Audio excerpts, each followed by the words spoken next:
Hey, did you know that there is a difference between mobility and stretching? Hey, watch this video to learn everything you need to know about how to properly use mobility exercises to keep your hips happy and healthy.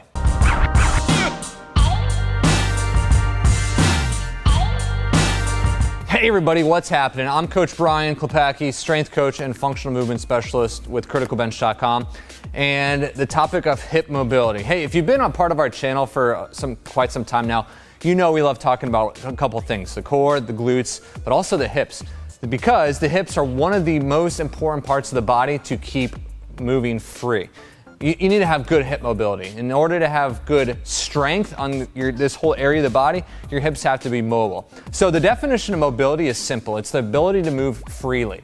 So hip mobility is for the hips to move freely. Just because you do some stretches doesn't make your hips healthy or flexible or mobile. You actually have to implement certain things called mobility exercises. You don't have to do these that often, but if you have extreme tightness or extreme immobilization where you just know your hips are not healthy, you're going to implement these more so than someone who actually has good hip health. You don't want to waste too much time on hip mobility. You'd rather spend your time focusing on stability and also some strength. So if you're brand new to exercise and never exercised before, you're in a good place because focus on hip mobility first, then stability, then strength. You can't strengthen a tight muscle. It's not a good thing because it's going to result into injury. Okay, that's a lot of information all crammed into just a few minutes.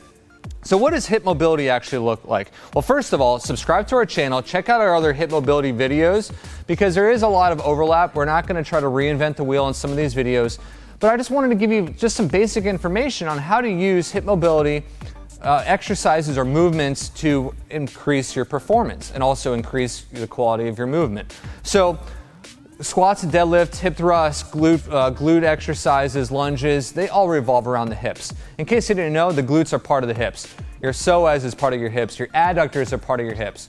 So a couple things you need to be doing, and I'm going to show you the best hip mobility exercises here in just a few minutes, but this has to be your go-to, a deep squat pry. If you suffer from tight hips, grab onto something right here. So I'm just kind of like holding this down. Now, someone in one of our previous videos says, I have a hard time just getting down into a deep squat position, even when they're holding on to something. Well, the reason why is because you just have poor mobility. That's common. So do your best. You don't have to go into a deep squat. This might be your deep squat right here. Okay, look. I'm holding on, this is giving me my support, and then eventually, I'm gonna start squatting down lower and lower. Yeah, that actually feels pretty good. Now you can adjust your foot width. Now look, I just got a lot deeper by bringing my feet in a little closer. You don't have to go too wide. You don't have to go too narrow. You go somewhere comfortable. But the main thing is you have something to brace yourself with so that you can actually sink down deep into a good deep squat. So what does hip mobility exercises look like in an actual program? Like I said a few minutes ago, focus on mobility all throughout the week. It could be when you wake up, it can be before an exercise, before your workout, it could be at the end of a stressful day or you're sitting all the time. It really doesn't matter when you do mobility exercises. The whole idea is that you do them regularly. Over time, just like anything else, you're going to get used to doing them, your body's going to adapt to them, and then you can kind of transition away from mobility into stability, then to strength. So 5 to 10 minutes of these exercises, which you're about to see, 5 to 10 repetitions, maybe some of them you might hold for a certain amount of time, 30 seconds to 60 seconds. All that information is going to be found on the next few slides, on the next few video clips, on which exercises to do, how long, how often, and things like that. So here you go. These are the best hip mobility exercises that you should be doing.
there you go. That's a whole bunch of exercises that I know you're gonna find helpful. Hey, this is not an exhaustive list, but these are the best hip mobility exercises.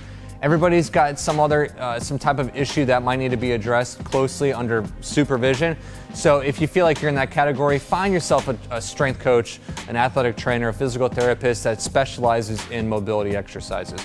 Okay, so again, in summary, do these exercises throughout the week. And once you start opening up those hips and you start feeling healthy, that's when you can kind of push the mobility exercises away and start focusing on better things to help you stay mobile. Hey, speaking of helping you stay mobile, there's a report that we wrote. It's called Why Stretching Won't Make You Flexible. It's free and it's right here. Click this box, give us your email, and we'll send you the free report right now. Subscribe to us by clicking here and check out these other hip mobility videos I know you're gonna find helpful as well. Hey, thanks for watching. If you got a comment or question, post it down below. I'd love to interact with you. That's it. I'm Coach Brian here with Criticalbench. Have a good one. We'll see you soon.